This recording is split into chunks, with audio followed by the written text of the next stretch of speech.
Happy new year everyone. আজকে না কোনো প্ল্যান ছিল না, রাজীব হঠাৎ করে এসে বলল চলো আমরা বেরোবো, তো আমি ভাই আর রাজীব এখন বেরোচ্ছি, এই জন্যই চলো রেডি হই। আমার আপার লিপসে করা হয়নি, ঝটাপট করে নি। ঘুরে আসলেই না আমার শরীরটা খারাপ হয়ে যায়, আমি জানি না কেন। চোখ মুখ দেখে বুঝতে পারছো যে চোখ মুখ একদম বসে গেছে, খুবই টায়ার্ড, আর বিছানা থেকে উঠতেও ইচ্ছে করছে না। পাহাড়ে গিয়ে কে কালো হয় দেখো, আমি কালো হয়ে গেছি। আমার 2025 ছিল full of surprises, tears, of course achievement, and most importantly you guys. তোমরা আমাকে অনেক ভালোবাসা দিয়েছো আর অনেক সাপোর্ট করেছো, তার জন্য ক্যামেরার এপাশ থেকে একটা বড় হাগ।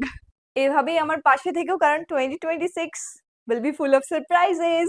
মেকআপ ইজ ডান, এবার ডিসাইড করি আজকে আমি কি পরবো। অ্যাকচুয়ালি আমি কিছুই কিনিনি ফার্স্ট জানের জন্য, কারণ আমরা এই ঘুরে আসলাম।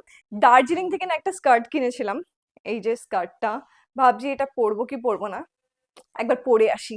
নট ব্যাড, বাট চলো এই স্টকিংসটা পরি, নাহলে ঠান্ডা লাগবে। I am ready. Now let's start 2026 with a positive note, and once again a very very happy new year.